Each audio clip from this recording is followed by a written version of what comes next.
Varicose veins కి సరైన చికిత్స కోసం సంప్రదించండి ఎవిస్ హాస్పిటల్.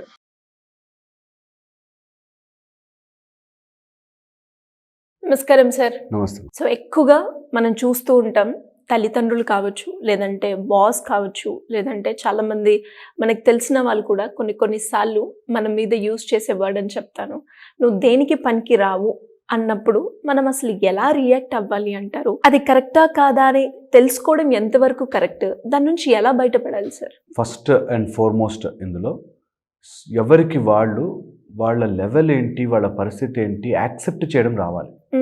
ఎవరైనా పేరెంట్స్ ఆర్ ఎవరైనా ఫ్రెండ్స్ నువ్వు దేనికి పనికిరావు అన్నాను, first accept what is your situation. నిజంగానే పనికిరానా, ఏమీ లేకుండా రోజు లేట్గా లేస్తూ నిద్రపోతూ, లేకపోతే స్కూల్కి వెళ్ళాలంటే డుమ్మా కొడుతూ, ఆఫీసులకు వెళ్ళాలంటే బంక్ చేస్తూ, ఎంతసేపు ఫ్రెండ్స్తో ఊరికే టైం వేస్ట్ చేస్తున్నావు, ఎందుకు పనికిరాకుండా ఉన్నానా ఫ్రాంక్లీ అని ఒప్పుకోవడం రావాలి. ఫస్ట్ నువ్వు తప్పురా అంటే తప్పు అని యాక్సెప్ట్ చేయకపోతే ఎప్పటికీ మనం అందులో ఉండిపోతాం. నేను కరెక్టే అనేది న్యాచురల్గా వస్తుంది. తప్పులు ఎన్నువారు తన తప్పులు ఎరుగరు అని, మా నాన్న ఎట్లుండే అందుకనే ఎట్లయినా, మా అమ్మ ఎట్లుండే.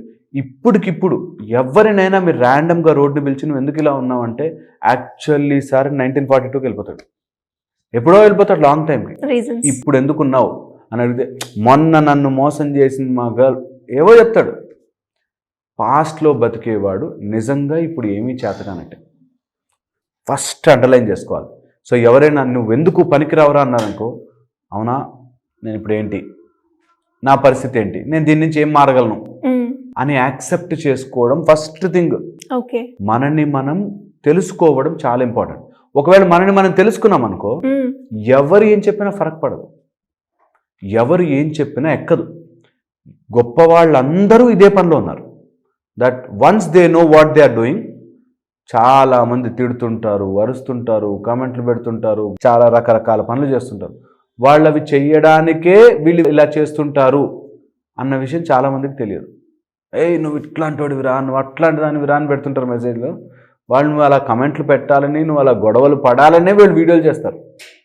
సో పాయింట్ ఏంటంటే, నువ్వు నీ గురించి తెలిసేసుకుంటే ఎవరు నువ్వు ఇలాంటి వాడివి, నువ్వు అట్లాంటి వాడివి, వేస్ట్ గాడివి, నువ్వు ఎందుకు పనికిరావు అని చెప్పినా నీకు ఫరక్ పడదు. నీ గురించి నువ్వు తెలుసుకోకపోతే కృంగిపోతావు. అయ్యో నన్ను మా నాన్న ఇట్లా అన్నాడు, అయ్యో మా అమ్మ ఇట్లా అంది, నేను ఇంత వేస్టా, నేను ఎంత చేశాను ఎంతమంది కోసం, ఈ టైప్లో. సో ఫస్ట్ స్టెప్ నీ గురించి నువ్వు తెలుసుకోవడం. నిజంగా నేను ఎక్సర్సైజ్ చేస్తున్నానా, నా లైఫ్ నేను చూసుకుంటున్నానా, హెల్త్ చూసుకుంటున్నానా, నా డబ్బు నేను సంపాదించుకుంటున్నానా, నా తిండి నేను కష్టపడి సంపాదించుకుని తింటున్నానా. Okay, very important. ప్రతి వ్యక్తి ఏదో ఒక పని చేసి సంపాదించుకోవాలి. నా ఉద్దేశంలో చిన్న పిల్లలు చదువుకుని మంచిగా చదువుకున్నందుకు పేరెంట్స్ తిండి పెట్టాలి. ఓకే, లేదా ఏదైనా వర్క్ వెళ్తే ఆ వర్క్కి వచ్చిన డబ్బుతో తిండి తినాలి. ప్రతి వ్యక్తి ప్రతిదీ సంపాదించుకోవాలి. He has to earn it, he or she has to earn what they are doing. అది ఏదైనా కావచ్చు. ఈరోజు నిద్రపోతున్నానంటే ఈ నిద్రకి నేను అర్హున్నా, ఈ తిండికి నేను అర్హున్నా, నిజంగా నా సంపాదనతో తింటున్నానా. ఆ సంపాదన need not be in the money form. సంపాదన in the form of mind, సంపాదన in the form of strength, సంపాదన in the form of clarity of thought. ఇవి ఉండాలి. ఇవి లేనంత వరకు ఎవడు ఏం చెప్పినా నిజం అనిపిస్తుంది. నువ్వు వేస్ట్ గాడివి అంటే అమ్మో నిజమే వేస్ట్ ఏమో అని మనకు అనిపిస్తుంది. అలా కాదు, వేస్ట్ అనిపించిందా, నేను దీన్ని ఎలా బెటర్ చేసుకోగలుగుతాను, నిజంగా నాలో ఏమైనా లోపాలు ఉన్నాయా, షల్ ఐ కరెక్ట్ దెమ్ అని అనుకోవాలి.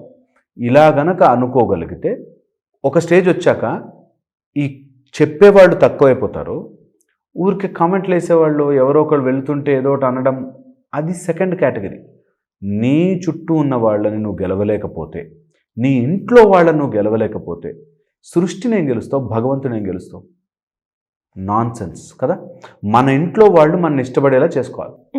అది ఎలాగైనా కానీ సామ దాన భేద దండోపాయాల టైప్లో ఎలాగైనా సరే, మన ఇంట్లో వాళ్ళకే మనం ఏంటో అర్థం కాకపోతే, మన ఇంట్లో వాళ్ళకే మన గురించి తెలుసుకోలేకపోతే, నేను ఎప్పుడూ అంటుంటాను, నీ లైఫ్లో ఒక సమస్య వచ్చిందా, దానికి నీ తెలివి వాడకపోతే నీ తెలివి waste.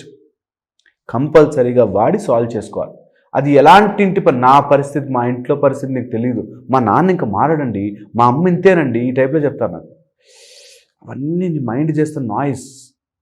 What you have to do is, నీ లైఫ్లో ఉన్న సిచ్యువేషన్ నువ్వు ఎలా డీల్ చేయగలవు, నీ బద్ధకాన్ని నువ్వు ఎలా పోగొట్టుకోగలవు, నువ్వు వేస్ట్ అంటే ఏంటేంటి వేస్ట్ లిస్ట్ రాసుకుని దాన్ని ఎలా మార్చగలవు. నన్ను వేస్ట్ అంటావా? కాదు. వేస్ట్ ఏమన్నావు? ఓకే, నువ్వు ఇలాంటి పని చేయట్లేదు అని వేస్ట్ ఉన్నావు. అది నిజంగా నేను చేయగలనా లేదా? చెయ్యలేవు, అది నీ ఫీల్డ్ కాదు. నువ్వు ఒక మ్యూజిక్ డైరెక్టర్ అవుదామని కష్టపడుతున్నావు అనుకో, నువ్వు ఐఏఎస్ ఆఫీసర్ ఎందుకు అవ్వాలరా అని చెప్పి మీ వాళ్ళు ఫోర్స్ చేస్తుంటే, లేదు ఐ హ్యావ్ ఎ పర్పస్, నేను ఇందులో 2 years ట్రై చేస్తాను, 2 or 3 years నిజంగా ఫుల్ ఎఫర్ట్ పెడతాను, 100% నా బెస్ట్ ఇస్తాను, ఒకవేళ అవ్వకపోతే I will go in to your process. మాట్లాడుకుంటే 99% సాల్వ్ అవుతాయి. సో సెకండ్ పాయింట్ ఈజ్, నువ్వు కమ్యూనికేట్ చేయడం రాకపోతే నువ్వు వేస్ట్ గాడివనే అనుకుంటారు. నేను ఇది తలుచుకున్నాను, నా లైఫ్ కదా, నేను ఒక 5 ఏళ్ళు నా లైఫ్ నాకు తగ్గట్టుగా ట్రై చేస్తాను, లేకపోతే రొటీన్ పాత్ ఎలాగో ఉంది అది ట్రై చేసుకుంటాను అని చెప్పగలగడు. నీ తండ్రికి ఎక్స్ప్లెయిన్ చేయలేక, తల్లికి చెప్పుకోలేక, అన్న తమ్ముడు సిస్టర్కి ఎక్స్ప్లెయిన్ చేయలేకపోతే నువ్వు ప్రపంచానికి నువ్వు ఏమై చూపిస్తావు? అందుకని ఫస్ట్ ఇంట గెలిచి రచ్చగలవాలి. ఇంట్లో గెలవాల్సిందే, ఇంట్లో వాళ్ళని మంచిగా కన్విన్స్ చేయాల్సిందే, వాళ్ళని ప్యారసే కన్విన్స్ చేయాలి, వాళ్ళకి చెప్పగలగాలి, ఎక్స్ప్లెయిన్ చేయగలగాలి. నీ ఇంటెన్షన్ క్లియర్గా చెప్తే ఆటోమేటిక్గా అర్థమవుతుంది. చాలామంది ఇంటెన్షన్ చెప్పరు, నేను ఇట్లా చేస్తా అట్లా చేస్తాను, గొడవ పడతారు. గొడవ పడద్దు, చెప్పాలి, కమ్యూనికేట్, ప్రాపర్గా పాయింట్ పెట్టగలిగితే నోట్లు తెలుస్తుంది. ఇది నెంబర్ 1.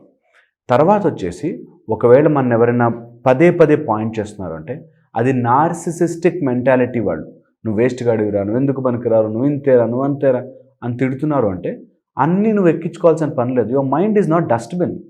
నీ మైండ్ చెత్త డబ్బా కాదు. ఎవడెవడు ఏదేది అంటాడు అన్నీ నా మైండ్లో పెట్టుకుంటాను, నన్ను మా ఆయన ఎలా తిడతాడండి, నన్ను మా పిల్లలు ఏమేమి అంటారండి అని ఏడుస్తారు మా దగ్గరకు వచ్చి. నువ్వు డస్ట్బిన్నా? అందరు ఎవరెవరు తిడతారు అవన్నీ నెత్తిలో పెట్టుకోవడానికి. No, you are not dustbin. నీకు హయ్యర్ పర్పస్ ఉంటే ఇది వేస్ట్ కదా. ఇవన్నీ నేను నా గోల్ని సాధించుకోవడానికి వెళ్తున్నాను, ఎంతమంది అరుస్తుంటారు, అరవనివ్వాలి. ఎంత అరుస్తుంటే నీకు అంత స్ట్రెంగ్త్ రావాలి. ఎవరెవరు నిన్ను వేస్ట్ గాడు అన్నారో వాళ్ళ పేర్లు లిస్ట్ రాసుకుని గోడకు అంటించుకోవాలి. వీళ్ళందరూ చూడు వా సూపర్ రా అంటారు అనే స్టేజ్కి రావాలి. అదే కదా లైఫ్లో మజా. నేను ఎవ్వరూ తిట్టరు, అందరూ ఎంకరేజ్ చేసేస్తారు, అందరూ వా వా వా వా దా దా దా అని చెప్పి చైర్లేసి కూర్చోబెడతారు. అవ్వదు, ఎప్పటికీ అవ్వదు. అది అవ్వాలి అంటే నేనైతే చెప్తాను, ఒక మంచి బౌండెడ్ నీట్ బుక్ తీసుకుని నిన్ను ఎవరెవరు ఎక్కిరించారు, తిట్టారు అందరు లిస్ట్ రాసుకోవాలి. వీళ్ళందరూ నీ జీవితంలో ఏదో సన్నివేశంలో పేజీలు తిప్పినప్పుడు ఒక పేజీలో వా వీడ్రా మనిషి అంటే, ఈమెరా మనిషి అంటే అని చెప్తారు. ఆ స్టేజ్ వస్తుంది. అది కదా మనం తెలుసుకోవాల్సింది, చేయాల్సింది. నేను ఇప్పుడు ఏంటి, రేపటికి ఏం మారాను, ఈరోజు ఎంత బ్యాడ్గా ఉంది నా పరిస్థితి, రేపు ఎలా ఉన్నాను అన్నప్పుడే ఎదిగినట్టు. లేకపోతే ఇంక గ్రోత్ ఏముంది మనిషికి? ఈ ఎదుగుదలకి ఎవరైనా అన్నప్పుడు మాటలు స్టిమ్యులేషన్లో తీసుకుంటే పైకి వెళ్తాం. స్టిమ్యులేషన్ కాదు, నా బతికింతే, నేను ఇంత అందరూ నన్ను డిస్కరేజ్ చేస్తారండి. నిన్ను నువ్వు తప్ప ఈ ప్రపంచంలో ఏ శక్తి ఆపలేదు. ఏ శక్తి, ఇంక్లూడింగ్ నేను చెప్తున్నాగా చేతబడులు కానీ ఇలాంటివి కూడా నువ్వు ఒప్పుకుంటేనే, అయ్యో నన్ను ఎవరో ఏదో చేస్తారండి, చేయమని చూస్తా అని అనగలిగితే నిన్ను ఇట్లా అంటది. ఇది నన్ను ఆపమని చూస్తా అన్నప్పుడు అంటదు. నువ్వు ఆ ధర్మ మార్గంలో ఉండి నీ లోపల ఆ శక్తిని అట్లా నింపుకోగలిగితే nothing can actually touch you. నువ్వు వెళ్ళిపోతుంటావు. ఎప్పుడైతే ఇది తెలీదో, వాడిలా అన్నాడు, వీడిలా అన్నాడు, వాడలాంటి వాడో వీడలాంటి వాడు, నేనెంత పాపం, నేనెంత మంచివాడినో అనే దానిలో బ్రతికేస్తుంటారు. నేను చెప్తా కదా, 2 రకాల మనుషులు, మంచివాడు, పాపం మంచివాడు. అయ్యో నేను మంచివాడిని, పాపం మంచివాడిని నేను అనే బ్యాచ్ ఎప్పుడు మంచివాళ్ళు కాదు. మంచివాడు అంటే నిజంగా మంచి మార్గంలో ఉంటూ ఎదుక్కుంటూ వెళ్తారు. This is how you learn it. And ఇది చాలా డీప్గా మనం మళ్ళీ ఇదే సబ్జెక్ట్ మాట్లాడదాం, బికాస్ సో మెనీ ఆస్పెక్ట్స్ దీనికి అటాచ్ అవుతుంది. సో ఎవరైనా మన వేలు పెట్టి చూపిస్తుంటే ఫస్ట్ మనం రియలైజ్ అయ్యి తెలుసుకోవడం, నిజంగా ఉందా అని చూసుకోవడం, లేదనుకుంటే వాళ్ళ లిస్ట్ రాసుకుని వాళ్ళందరికీ గెలిచి చూపించడం. This is how life has to be. Great, sir. Thank you so much.